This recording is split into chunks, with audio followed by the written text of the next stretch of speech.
Welcome to all of you in SST College of Arts and Commerce, Ulhasnagar 4. This is SST Edupedia. I am Assistant Professor Sachin Falke, Department of History. नमस्कार विद्यार्थी मित्रांनो, आज आपण SYBA च्या same 3 च्या history paper 2 च्या जगाच्या इतिहासातील महत्त्वाचे टप्पे या पेपर मधील रशियन राज्यक्रांती आणि या रशियन राज्यक्रांतीची कारणे या घटकाचा आपण सविस्तर विस्तृत अभ्यास करणार आहोत. सर्वप्रथम रशियन राज्यक्रांती ही इसवी सन 1917 मध्ये घडून आलेली सर्वात महत्त्वाची या ठिकाणी 20व्या शतकातील क्रांती म्हणून ओळखली जाते. विद्यार्थी मित्रांनो, याआधी आपण 18व्या शतकातील एकूण महत्त्वाच्या 3 क्रांत्यांचा आपण थोडक्यात अभ्यास केलेला होता. यामध्ये 18व्या शतकामध्ये सगळ्यात प्रथम जी राज्यक्रांती झाली ती म्हणजे अमेरिकन राज्यक्रांती, त्यानंतर फ्रेंच राज्यक्रांती आणि त्याच्यानंतर या ठिकाणी औद्योगिक क्रांती, अशा आपण एकूण 3 क्रांत्यांचा सविस्तर अभ्यास केला. अमेरिकन राज्यक्रांतीने सर्वात मोठी या ठिकाणी जो जगाला या ठिकाणी जो देणगी दिलेली आहे किंवा बदल जो आपण बघूया तो म्हणजे या ठिकाणी लोकशाहीची स्थापना झालेली आपल्याला दिसून येते. फ्रेंच राज्यक्रांतीमुळे काय झालं तर फ्रेंच राज्यक्रांतीमुळे सरंजामशाहीचा शेवट झाला, राजेशाही नष्ट झाली आणि त्या ठिकाणी या ठिकाणी स्वातंत्र्य, समता आणि बंधुता या अत्यंत महत्त्वाच्या जगाच्या मूल्यांना या ठिकाणी जगातील लोकांना या 3 महत्त्वाच्या मूल्यांची काय झाली ओळख झालेली आहे. आणि तिसरी जी क्रांती आहे ती म्हणजे औद्योगिक क्रांती. औद्योगिक क्रांतीमुळे फार मोठ्या प्रमाणात जगातील उत्पादनाची साधने, उत्पादनाचं तंत्रज्ञान आणि उत्पादनाच्या पद्धतीमध्ये आमूलाग्र बदल झालेला आपल्याला दिसून येतो. आणि याच औद्योगिक क्रांतीमुळे जगामध्ये भांडवलशाही मालक वर्ग आणि कामगार वर्ग असे सुद्धा वर्ग या ठिकाणी निर्माण झालेले आपल्याला पाहायला मिळतात.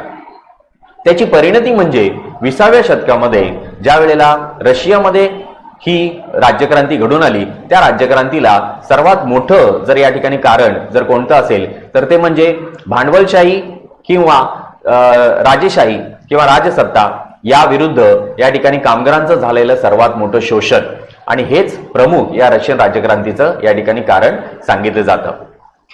18वं शतक हे क्रांतीने पेटलेलं शतक म्हणून या ठिकाणी ओळखलं जातं आणि औद्योगिक क्रांती, फ्रेंच राज्यक्रांती, अमेरिकन क्रांती ही या शतकातील 3 ठळक उदाहरणं आहेत.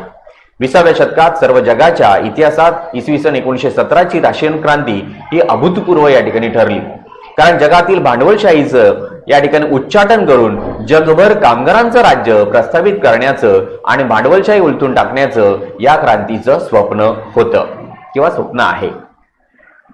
या रशियन राज्यक्रांतीची सर्वप्रथम आपण या ठिकाणी प्रस्तावना समजून घेऊया. या क्रांतीने सामाजिक, राजकीय, आर्थिक क्षेत्रामध्ये फार मोठा बदल घडवून आणलेला होता. एवढेच नव्हे तर पाश्चात्य जीवन मूल्य, पाश्चात्य अर्थव्यवस्था, समाज व्यवस्था, नीती मूल्य यांना या कालखंडात खूप मोठ्या प्रमाणात जबरदस्त आव्हान दिलं गेलं. याचबरोबर रशियन राज्यक्रांतीचा सर्वात मोठा जर प्रणेता कोण असेल किंवा ज्या रशियातल्या लोकांमध्ये या ठिकाणी कार्ल मार्क्सचे जे विचार आहेत, कार्ल मार्क्सचा जो सिद्धांत आहे, साम्यवादाचा जो सिद्धांत आपण ज्याला म्हणतो, या साम्यवादाच्या सिद्धांतामुळे खूप मोठा आमूलाग्र जागृती किंवा आमूलाग्र वैचारिक परिवर्तन झालेलं आपल्याला पाहायला मिळतं.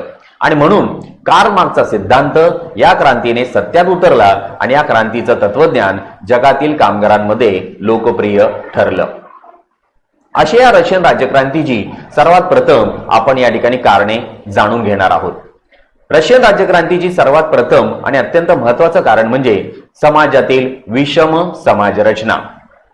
जर आपण या ठिकाणी सुरुवातीच्या काळामध्ये फ्रेंच राज्यक्रांतीच्या समाज रचनेचा जर आपण आढावा घेतला तर 18व्या शतकामध्ये जी फ्रान्सच्या समाज रचनेमध्ये जसं या ठिकाणी राजसत्ता, त्याच्यानंतर वरिष्ठ वर्ग, त्यानंतर सरदार, उमरावांचा वर्ग आणि नंतर तिसरा जो वर्ग होता तो म्हणजे कनिष्ठ या ठिकाणी वर्ग, ज्याला आपण म्हणतो शेतकरी, कामगारांचा, कारागिरांचा वर्ग.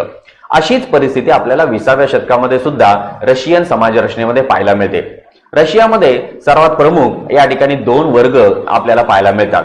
एक म्हणजे वरिष्ठ वर्ग आणि दुसरा म्हणजे कनिष्ठ वर्ग. वरिष्ठ वर्गामध्ये झार म्हणजेच या ठिकाणी राजसत्तेच्या शासक वर्गाला झार असं म्हणतात आणि हा झार त्याचं राजकुटुंब आणि त्याच्या राजकुटुंबाच्या सोबत दरबारातली असणारी वरिष्ठ मंडळी. आणि जो दुसरा वर्ग जो आहे त्या दुसऱ्या वर्गामध्ये, ज्याला आपण कनिष्ठ वर्ग असं म्हणतो, त्या वर्गामध्ये आपल्याला सर्वसामान्य जनता, सर्वसामान्य शेतकरी वर्ग आणि कारागिरांचा वर्ग आपल्याला इथे पाहायला मिळतो. त्यामुळे इथे या झारशाहीने आणि त्याचबरोबर असणाऱ्या वरिष्ठ वर्गाने फार मोठ्या प्रमाणामध्ये या सर्वसामान्य कनिष्ठ वर्गाचं शोषण केलेलं, त्यांच्यावर अत्याचार केलेले आणि त्यांना फार मोठ्या प्रमाणात त्यांच्या हाल अपेष्टांना, दुःखाला जर कोण कारणीभूत असेल तर या ठिकाणी हा वरिष्ठ वर्गच होता. आणि या वरिष्ठ वर्गाच्या या अनियंत्रित झारशाहीमुळे फार मोठ्या प्रमाणात रशियात असंतोष निर्माण झाला आणि त्यातूनच आपल्याला 1917 मध्ये ही रशियन राज्यक्रांती झालेली पाहायला मिळते. यानंतर दुसरं जे कारण सांगितलं जातं ते म्हणजे अकार्यक्षम दुर्बल झारशाही. 20व्या शतकामध्ये आपण बघितलं की रशियामध्ये 300 वर्षापासून आपल्याला ही झारशाही पाहायला मिळते. या झारशाहीमध्ये जे राजे किंवा या ठिकाणी झारशाहीमध्ये जे सम्राट होऊन गेलेले आहेत, हे सम्राट अत्यंत दुर्बल, अकार्यक्षम आणि कर्तृत्व शून्य असल्या कारणामुळे फार मोठ्या प्रमाणामध्ये रशियन जनतेला, गरिबीला, दारिद्र्याला आणि फार मोठ्या प्रमाणात उपासमारीला त्यांना सामोरं जावं लागलं. त्यांच्या या हाल अपेष्टांना कुठल्याही प्रकारे झारशाहीने कुठल्याही प्रकारची कल्याणकारी योजना त्यांनी अंमलात आणली नाही. परिणामी या झारशाहीच्या विरोधात सर्वसामान्य जनतेच्या मनात फार मोठ्या प्रमाणात असंतोष निर्माण झाला. याचा उच्चांक म्हणजे रशियामध्ये या ठिकाणी 1917च्या दरम्यान जो झार होता, ज्याचं नाव आहे निकोलस, या निकोलसच्या कारकिर्दीमध्ये फार मोठ्या प्रमाणात असंतोष, अत्याचार वाढलेले आपल्याला पाहायला मिळतात. त्याचबरोबर यानंतर तिसरं जे रशियन राज्यक्रांतीचं कारण सांगितलं जातं ते म्हणजे वैचारिक जागृती. ज्या पद्धतीने आपण मागील 3 क्रांत्यांचा अभ्यास केला आणि त्यामध्ये आपण बघितलं की फ्रेंच राज्यक्रांती ही रुसो, व्हॉल्टेअर आणि मॉन्टेस्क्यू यांच्या विचारांमुळे खूप मोठ्या प्रमाणात फ्रान्समध्ये जागृती घडून आलेली दिसून येते. त्याच पद्धतीची जागृती आपल्याला रशियामध्ये सुद्धा वैचारिक पातळीवरती घडून आलेली दिसून येते. रशियन राज्यक्रांतीला या ठिकाणी खूप मोठ्या प्रमाणात विचारवंत आणि लेखकांच्या जागृतीमुळे खूप मोठं या ठिकाणी वैचारिक जागृती झालेली आपल्याला पाहायला मिळते. त्यामध्ये रशियन राज्यक्रांतीत सर्वात प्रमुख विचारवंत जर कोण असेल तर तो म्हणजे कार्ल मार्क्स. कार्ल मार्क्सच्या विचारांमुळे, कार्ल मार्क्सच्या सिद्धांतामुळे, कार्ल मार्क्सने जो साम्यवादाचा सिद्धांत मांडला त्यामुळे कामगारांचं होत असणारं शोषण, कामगारांची होणारी अवहेलना, कामगारांना दिली जाणारी वागणूक या सर्वांवरती कार्ल मार्क्सच्या विचारांचा खूप मोठा प्रभाव पडलेला आपल्याला दिसून येतो. या प्रभावांमुळेच या ठिकाणी कामगार वर्गांमध्ये संघटितपणा, त्यानंतर त्यांच्या संघटना स्थापन होऊन फार मोठ्या प्रमाणात भांडवलशाही, मालक वर्ग आणि कामगार यांच्यामध्ये खूप मोठा संघर्ष झालेला दिसून येतो. आणि याचाच एक भाग म्हणजे कामगार वर्गाने नंतर एकत्रितरित्या, संघटितरित्या ही झारशाही उलथून टाकण्याचा या ठिकाणी प्रयत्न केलेला आपल्याला दिसून येतो. यानंतर चौथं जे कारण सांगितलं जातं ते म्हणजे रशियन राज्यक्रांतीचा उद्गाता कार्ल मार्क्स. कार्ल मार्क्सचे विचार, कार्ल मार्क्सने मांडलेला जो सिद्धांत आहे या ठिकाणी साम्यवादाचा सिद्धांत, तो देखील खूप मोठा प्रेरक ठरलेला आहे. कार्ल मार्क्स असं म्हणतो की समाजामध्ये प्रमुख 2च वर्ग असतात, एक म्हणजे आहेरे वर्ग आणि दुसरा म्हणजे नाहिरे वर्ग. आहेरे वर्ग जो आहे तो नेहमी या ठिकाणी त्याच्या हातामध्ये उत्पादनाची साधनं ही त्यांच्या मालकीची असतात आणि जो नाहिरे वर्ग आहे त्यामध्ये सर्वसामान्य जनता, शेतकरी, कामगार वर्ग आणि कारागीर वर्गांचा या ठिकाणी समावेश होतो. आणि अशा या शेतकरी, कारागीर, कामगार वर्गाचं शोषण हा आहेरे वर्ग करत असतो. आणि त्यामुळे या 2 वर्गातला हा जो संघर्ष आहे तो संघर्ष कार्ल मार्क्सने आपल्या साम्यवादाच्या सिद्धांताद्वारे सांगितलेला आहे. आणि यावरती त्याने या ठिकाणी कामगारांना संघटित होण्याचं या ठिकाणी आव्हान केलेलं आहे आणि त्याद्वारे संपूर्ण जगामध्ये हा जो काही भांडवलशाही व्यवस्था आहे ती उलथून टाकण्याचा प्रयत्न करण्याचे विचार या ठिकाणी कार्ल मार्क्सने मांडलेले. त्यामुळे रशियन राज्यक्रांतीमध्ये कार्ल मार्क्सचे जे विचार आहेत ते खूप मोठ्या प्रमाणात प्रेरणादायी ठरलेले आपल्याला पाहायला मिळतात. त्याचबरोबर 5वं जे कारण सांगितलं जातं ते म्हणजे रशियाचं औद्योगिकरण. ज्या वेळेला इंग्लंडमध्ये औद्योगिक क्रांतीला सुरुवात झाली आणि या औद्योगिक क्रांतीचा प्रसार नंतर हळूहळू फार मोठ्या प्रमाणात युरोप खंडातल्या अनेक देशांमध्ये होऊ लागला. त्याचाच परिणाम म्हणजे रशियामध्ये सुद्धा औद्योगिक क्रांतीने खूप मोठ्या प्रमाणात प्रचार झालेला दिसून येतो. या औद्योगिक क्रांतीसाठी किंवा रशियामधल्या अनेक प्रकारच्या वेगवेगळ्या उद्योगधंद्यांच्या स्थापनेमध्ये फ्रान्सचा फार मोठा हात आहे. फ्रान्सने फार मोठ्या प्रमाणात भांडवल रशियामध्ये वेगवेगळ्या प्रकारचे कारखाने, उद्योगधंदे स्थापन करण्यासाठी गुंतवलेले आपल्याला पाहायला मिळतात. आणि त्यातूनच फार मोठ्या प्रमाणात या ठिकाणी रशियामध्ये भांडवलदार वर्ग किंवा या ठिकाणी मालक वर्ग या ठिकाणी निर्माण झालेला दिसून येतो।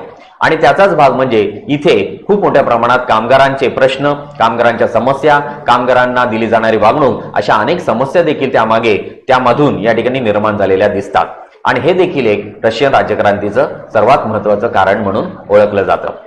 यानंतर सर्वात पुढचं 6वं जे कारण आहे ते म्हणजे साम्यवादाचा उदय। रशियामध्ये फार मोठ्या प्रमाणात हा साम्यवाद जो आहे तो या ठिकाणी निर्माण झालेला दिसून येतो।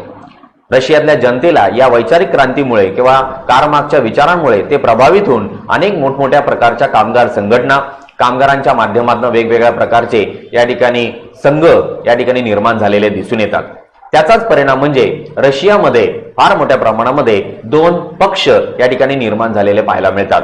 एक म्हणजे बोल्शेविक पक्ष आणि दुसरा म्हणजे मेन्शेविक पक्ष। आणि याद्वारे इथे कामगारांच्या बाजूने सर्वात मोठा आवाज या ठिकाणी सर्वात मोठं या ठिकाणी नेतृत्व करण्याचं काम या काळात जर कोणी केलं असेल तर ते म्हणजे लेनिनने केलेले आहे। लेनिनच्या माध्यमातून किंवा लेनिनच्या नेतृत्वाखाली फार मोठ्या प्रमाणात कामगार एकत्र आले। लेनिनने फार मोठ्या प्रमाणात लोकांमध्ये, कामगारांमध्ये संघटना या ठिकाणी स्थापन केल्या आणि अखंड रशियामध्ये या ठिकाणी कामगारांचं नेतृत्व करण्याचं कार्य या ठिकाणी लेनिनने केलेलं दिसतं। आणि अशा या लेनिनच्या नेतृत्वामुळे रशियन राज्यक्रांतीला खूप मोठ्या प्रमाणात प्रेरणा मिळालेली आपल्याला पाहायला मिळते। यानंतर याच कालखंडामध्ये 7वं जे कारण सांगितलं जातं ते म्हणजे प्रातिनिधिक लोकशाहीला अपयश। हा असा कालखंड आहे की या ठिकाणी 1905 मध्ये जपान सारख्या चिमुकल्या देशाने रशियासारख्या बलाढ्य देशाचा पराभव केलेला आपल्याला दिसून येतो। या युद्धामध्ये रशियाला आलेला जो पराभव आहे या पराभवाला सर्वात मोठं कारण किंवा सर्वात मोठं या ठिकाणी कारण जर काय असेल तर ते म्हणजे झारशाहीचं असणारं नेतृत्व कौशल्य। ते अत्यंत अकार्यक्षम होतं। त्यांनी या ठिकाणी रशियाच्या अपयशाला झारशाही आणि त्याचबरोबर या ठिकाणी रशियामध्ये असणारं या ठिकाणी नेतृत्व कारणीभूत ठरलेलं आपल्याला पाहायला मिळतं। आणि त्यामुळे थोड्याफार प्रमाणामध्ये झारशाही उलथून टाकली गेलेली असली तरी तिथे प्रातिनिधिक लोकशाही ज्या वेळेला आली परंतु त्या प्रातिनिधिक लोकशाहीला देखील फार मोठ्या प्रमाणात असं कर्तृत्व करता आलेलं दिसत नाही।